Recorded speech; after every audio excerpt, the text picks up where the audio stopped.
Hello hi नमस्ते good morning जय जगन्नाथ। चलो आक रेसिपी स्टार्ट करिबा। कौन करिबा ना जी चिकन करी करिबा। तो फास्ट कौन करछे ना 2टा रु 3टा प्राय 750 चिकन आनछे। सेति पे हमको 2 रु 3टा प्याज काटिया पड़िबो। तो तापर कौन करे ना फास्ट कड़ाई बसे कि किछि तेल दे देबे। तो आपण सोरिष तेल पकई कले बेटर थी रिफाइंड तेल। तो मु 2टा स्पून तेल देली तापर गरम मसला पकईली आउ तापर कौन कली ना काटी थिबे प्याज को देली। प्याजटा कौन करिवे ना भलसे भाजीबे जेमिति कि ब्राउन कलर हे जिबे तेल रु छाड़ी जिवो प्याजटा।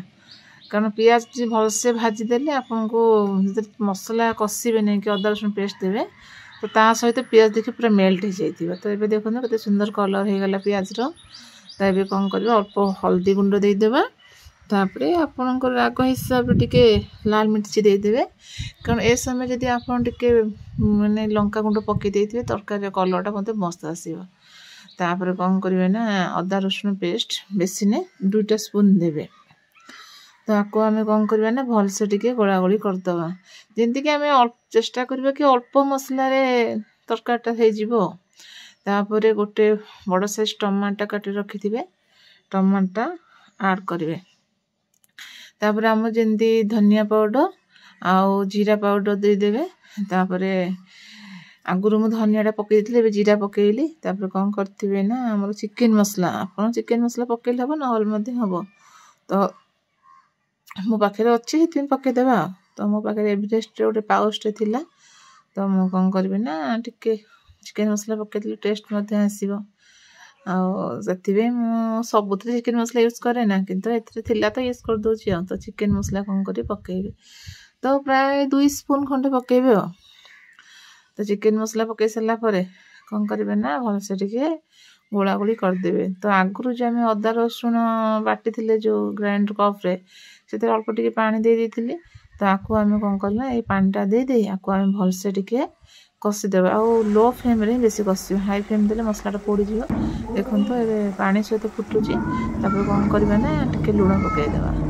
तापर कोन करबा ना आकु टिके घोड़ा घोड़ी कर दे कसी देले देखिबे ऑटोमेटिक देखन तो ए तेल रा केंती ऊपर भासुची। ता माने कोन हमर प्राय 75% मसला हेई आसलानी। तो 5 मिनिट खंडे आकु भल से कसीबा को छाड़ी देबा। देखन तो हेटी आपण जे देखुचंदी तेल रो मसला प्राय छाड़ी आसलानी। एपडे कोन करबा ना हमें चिकन टा आनथिले ताको धोई नथिले। ए चलन तो हमें चिकन टा धोई देबा। आ चिकन टा सब बेले आपण विनेगर नै तो लेंबू पके कि आगर मु लेंबू पानी टा करथिले हेते चिकन ढाई देली। कारण लेंबू सहित चिकन धोइले जे आइसिना स्मेल टा एते हुए ना। आ मु हेटा जत्ते भल से हिया को धोइबे एते भलो कारण आइसिना स्मेल टा पड़ैथिबो। आ मु हेड चिकन को 2 रु 3 थर खंडे धुआ धुई कर देबे। तापर आनि के कोन करबे ना मसला रेडी हेतिला ता धीरे मु कोन करली ना दे देली।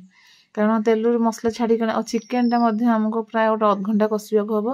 काहे एते जे पानी ऐड करिवेनी आ घोड़े घोड़े कसिले जेम देखिले ना मसला तेल छाला सेमती चिकन में मध्ये तेल छाड़ीबो। तो आपन मन को आलू जदी भलो लागे तो आलू मध्ये किछि ऐड कर परिबे। मु अल्प किछि आलू ऐड करछि। आ भाजी के देले भलो थिबा। आ मो पर समय नथिला व्यस्तता भितर अछि सेथि पे मु कोन करले ना गोटे कंचा आलू काटि के ऐड कर देछि। कारण चिकन में टिके आलू पड़ले के जूस से भल लागे। कि देखन तो आस्ते आस्ते हेटी चिकन तेल बाहर स्टार्ट हो गलानी। तो आकु हम कोन करबा ना ए भाबरे घोड़ा घोड़ी करके हमें चिकन कसीबा। तो हेटी प्राय चिकन हे आसलानी। आ देखन तो केते सुंदर कलर मध्ये देखा जाउ देखुचन आपन जे। आलू टिके सीजिनी जेहेतु तो आउ टिके 5-10 मिनिट कसी देबा। आ चिकन में मध्ये सब मन पके तेजपत्र ही पकेबे। कारण तेजपत्र कोन करबे ना आइसने स्मेल टा त करेबनी। मोर मन नथला ते हम पछे धोई के ऐड कर देछि।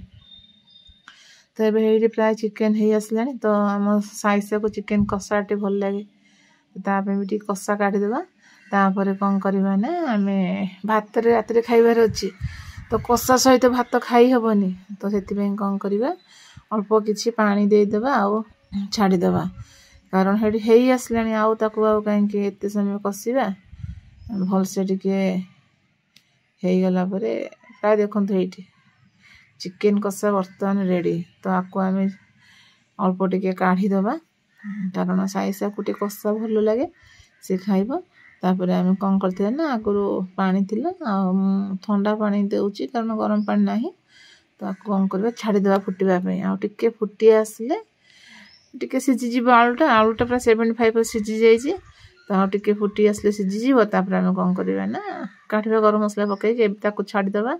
ସେ ତାର ଗରମ ହେଉଥିବ। ତାପରେ ସାଇସା ପାଇଁ ଯେଉଁ ମୁଁ କଷାଟା କାଢ଼ିଥିଲି ଏଇଠି ଦେଖନ୍ତୁ ସାଇସା ଏବେ ରେଡ଼ି ହେଲାଣି ଖାଇବା ପାଇଁ। କାରଣ ତାକୁ ବେଶୀ ପସନ୍ଦ କାରଣ ସେ ଚିକେନ୍ ଜୁସ୍ରେ ଗୋଟେ ପିସ୍ ଖାଇବ ନ ଖାଇବ କିନ୍ତୁ କଷାରେ 2-3 ପିସ୍ ଖାଇବ। ତ ଏଠି ସାଇସା ଖାଇଦେଲା।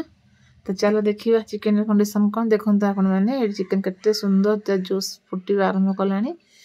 ତାପରେ କ'ଣ କରିବା ନା ଡାଲଚିନି ଗୁଣ୍ଡ ମୁଁ ତ ଘରେ ପ୍ରସ୍ତୁତ କରୁଛି। ଆଉ ଏଇଠି 1 ସ୍ପୁନ୍ ବା 1.5 ସ୍ପୁନ୍ ଆପଣ କ'ଣ କରିବେ ନା ଡାଲଚିନି ଗୁଣ୍ଡ ପକାଇଦେବେ। କାରଣ ଗରମ ମସଲା ମାର୍କେଟ ଗରମ ମସଲାଟା ଆପଣ ଖାଲି ଡାଲଚିନି ଗୁଣ୍ଡ ପକାଇ ତା ଟେଷ୍ଟ ମୋତେ ଜବରଦସ୍ତ। ତେବେ ଦେଖନ୍ତୁ ଆଉ ଟିକେ ଖାଲି ଡାଲଚିନି ଗୁଣ୍ଡ ଯଦି ପକାଇଛି ଟିକେ ଘୋଡ଼େଇ ଦେବା। ଆଉ ଦେଖନ୍ତୁ ମୁଁ ଘୋଡ଼େଇ ଦେଇଥିଲି ଏଠି କାଢ଼ିଦେଲେ ଏତେ ସୁନ୍ଦର। ଆପଣ ଦେଖୁଥିଲେ ଆପଣଙ୍କୁ ଦେଖି ଖାଇବାକୁ ଇଚ୍ଛା ହେବନି। ମୋର ତ ନିହାତି ଭାବରେ ଇଚ୍ଛା ହେଲାଣି। ତ ଆସନ୍ତୁ ଏବେ ଚାଲିବା ଗରମ ଗରମ ଖାଇବା। ତ ଆଜି ବେଶୀ କିଛି ହେଇନି କେବଳ ଭାତ ସହିତ ଚିକେନ୍ ହେଇଛି। ଆଉ କାହିଁକିନା ଆଉ ସମୟ ନାହିଁ ନାଇଟ୍ ହେଇଗଲାଣି ଏତେ ପ୍ରିପାରେସନ୍ ହେବାର ନାହିଁ। ଦେଖନ୍ତୁ ଚିକେନ୍ ତରକାରୀର କଲର୍ଟା ଆପଣ ନିଜେ ଦେଖନ୍ତୁ ଅନୁମାନ କରନ୍ତୁ। ଆଉ ବହୁତ ବଢ଼ିଆ ମଧ୍ୟ ହେଇଛି। ଆଉ ସାଇସାକୁ ଏଇ ପିସ୍ଟା ମୋତେ ଖାଇବା ବେଶୀ ଭଲ ଲାଗେ। ସାଇସା ପ୍ରିୟ ହେଲା ଯେଉଁ କରାଟ ପିସ୍ଟା ସେ କରାଟ ମିଶି ଖାଏ। ଆଉ ତ ଚାଲନ୍ତୁ ଖାଇବା। ରହୁଛି ଜୟ ଜଗନ୍ନାଥ।